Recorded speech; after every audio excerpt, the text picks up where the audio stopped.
Welcome back to Movie Speaks. Today I will show you a comedy, drama film from 2016, titled Captain Fantastic. Spoilers ahead. Watch out and take care. In the mountainous wilderness of Washington, Ben Cash lives with his 6 children, Bo Davin, Relian, Keelier, Vesper, Zaya, and Nye. The children's names were made up by their parents so they could be unique, and nobody else in the world has them. They have no contact with society, it's just them coexisting with nature. Their mother used to live with them too, but she had to be hospitalized because of her bipolar disorder. Ben raises his children to be self-reliant and not to depend on technology or the American system, which he loathes. He teaches them how to hunt, identify plants, purify their own water and cook what they catch and sew. They keep a rigorous training regime to stay physically fit and athletic, and this includes learning how to use weapons and defend themselves.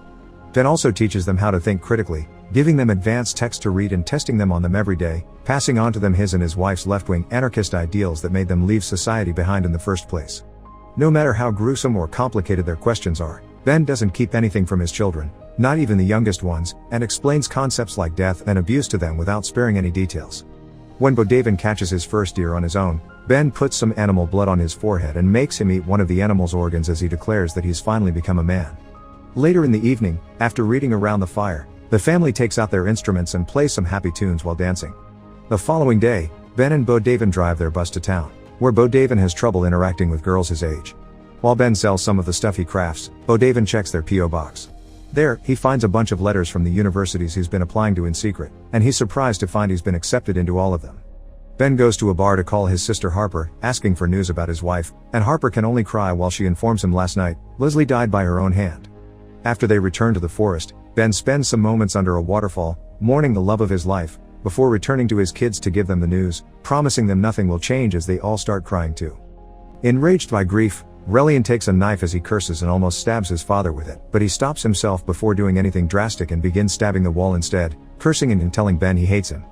That night, Ben looks through their old paperwork to find Leslie's will. The following morning, the kids are still put through the usual training routine, but they want to know about their mother's funeral. Ben goes back to town to call his father-in-law Jack, who has never approved of their lifestyle and now threatens Ben with arresting him if he shows up at Leslie's funeral, showing no care for her last wish to be cremated and not buried. Leslie's mother Abigail picks up the phone next, telling Ben the funeral will be in 5 days in their church in New Mexico, but she doesn't think it's a good idea for him to come either. The kids aren't happy to hear this, but Ben reminds them that his getting arrested could mean losing custody of them. After spending the entire night dreaming of Leslie, Ben wakes up to find his kids dressed up and ready to go rescue their mother, so he reminds them again it's impossible and sends them to train. Today, they're rock climbing, during which Relian slips and hurts his hand. Instead of helping him or comforting him though, Ben guides him to withstand the pain and keep going, reminding him there will be times he'll have nobody to help and he needs to know how to survive on those occasions. Once training is over, Ben notices the kid's mood is really low, so he decides they'll be going to the funeral after all. They spend long hours on the road, only parking to sleep or stopping by the bank to withdraw some money. On their second day of traveling, they're stopped by the police, who checks Ben's license and registration, then enters the bus when he notices the kids aren't at school and there is a bunch of books around.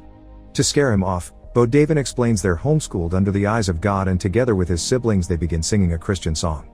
This is enough for the cop to leave them alone. After many hours of traveling, they stop near a flock of sheep, but the kids don't dare shoot them because they're just standing there. Since they're hungry, they go to a diner, and the siblings get excited about possibly trying out some foods they never had before, like hot dogs, pancakes, and cola, which Ben calls poison water. Seeing as there isn't any real food on the menu, Ben takes the kids away without ordering and they go to a supermarket instead. There, Ben pretends to have a heart attack, and while everyone at the market is busy checking on him, his kids steal some food and run out of the place without being noticed. Only one of them stays behind to give Ben a fake pill that he takes to pretend to feel better so he can leave as well. Afterward, they go to a nearby park to eat what they stole, and Ben reveals a cake because they'll be celebrating in advance Noam Chomsky Day, a holiday they made up after the famous philosopher. Ben has brought weapons for everyone as gifts, but Relian isn't happy. He wishes they could celebrate Christmas like normal people. His father asks him to present a case and make a good argument, but Relian isn't in the mood for it and just returns to the bus. Their traveling eventually takes them to Ben's sister's house. Harper lives with her husband Dave and their sons Justin and Jackson, who make fun of the siblings for not knowing famous brands. Things get awkward over dinner because Ben doesn't hold back when it comes to sensitive topics and explains everything in detail, which Harper and Dave don't want their kids to listen to. They go outside and argue about it, so Ben apologizes for not respecting the way things are done in her home. Then the kids come out too because they'll be sleeping in the garden, ignoring the fact Harper prepared the rec room for them. The following morning, Harper and Dave confront Ben and tell him the kids need to go to school and learn about the real world, to which Ben responds by calling her boys and Zaya over. Harper's sons can't answer what the Bill of Rights is, but Zaya can, proving the education they're getting from him is just fine. Shortly after, they go back to the road, and after a bunch of hours traveling, this time they take a break at a motorhome camping site. There, Bo Davin meets a girl his age called Claire, who thinks he's a little weird but enjoys talking to him anyway. Bo Davin tells him they're from Paris, that his dad is writing a book, and his mom works on some classified stuff for the government, but he fails to understand many cultural references she makes. They still end up making out, which blows Bo Davin's mind, and when Claire's mother finds them, he gets on his knees and asks for Claire's hand in marriage after giving a touching speech about how she opened his mind and his horizons. The two women laugh, thinking he's joking, and return to their own van. The next day, Bo Davin won't stop looking at her through the window while they leave. After such a long trip, they finally make it to New Mexico, so they park the bus on the church's parking lot and sleep there for the night, where Ben dreams of Leslie again. The following morning, the family puts on the best clothes they have and enter the church in the middle of the funeral mass, earning bad looks from Leslie's parents, Jack and Abigail. When the priest reaches the part of his speech where he names Leslie's husband and kids, Ben takes the chance to interrupt him and give a speech of his own. He tells everyone that Leslie was Buddhist and hated organized religion, so she would be hating this farewell, and that on her will, she asked to be cremated while her loved ones celebrate life with song and dance, then her ashes should be thrown down the toilet. Jack can't stand this, so he calls security to drag Ben out, and the kids leave with him. Once the mass is over, Jack and Abigail come over to say hello to the kids, but Jack tells Ben he's the worst thing that's happened to his family and that he can't come to the funeral, but the kids can.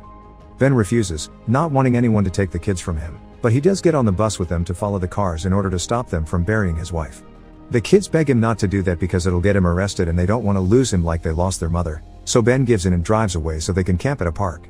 In the evening, while fooling around, Relian tells Bo Davin that he thinks Ben made their mother crazy and that he's dangerous. He also starts crying as he calls out his brother for thinking that their lives are good and their father is perfect. This gives Bo Davin a lot to think about, so he finally makes up his mind and shows Ben all the university acceptance letters. They aren't just any university either: Yale, Stanford, Princeton, Harvard, Dartmouth, MIT, Brown, all of them very prestigious names. Ben thinks it's impressive, but he's also hurt, and he starts ranting about the fact his son has been lying to him and acting behind his back all this time until Bo Davin interrupts him to tell him it was his mom that helped him apply in the first place.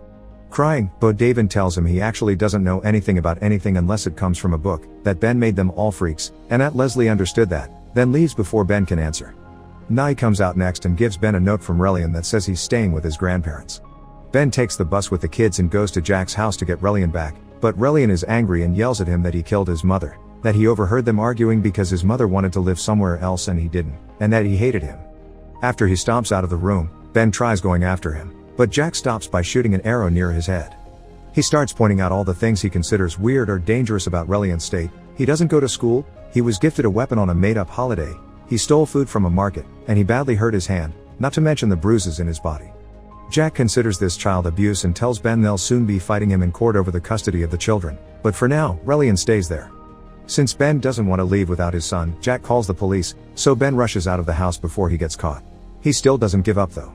Hidden in the bushes, Ben and the children wait for the cops to leave, then he sends Vesper to climb on the roofs to rescue her brother through a window. Before she makes it there though, one of the roof tiles breaks and she falls down, first on a car and then on the ground. Vesper is rushed to the hospital, and after running some tests, the doctor tells Ben that she has a concussion but thankfully no brain damage, just a broken leg. He points out however that if she had hit her spine a few millimeters lower, she could have died or gotten paralysis. While Vesper recovers, the family stays at Jack's house, and Ben watches how his kids actually have a good time with their grandfather. Abigail takes the opportunity to give him some letters Leslie wrote before Ben asked her parents to get her treatment. They tell her mother that she doesn't need to pick her up anymore, because she and Ben had created the perfect place to live in, that her children would be philosopher kings, and that all this made her very happy, so she wants to get better there with them. Realizing he's made a mistake, Ben tells the children that from now on, they'll live with their grandparents. The kids protest, but Ben sticks to his decision, explaining that he would only ruin their lives. After asking Jack to take good care of them and shaking his hand, Ben leaves on the bus, crying. When he stops at a market for some food, he decides to also buy an electric razor and shave his beard to start this new phase in his life. The following night, while he's camping, he's found by his children, who are surprised by the lack of beard.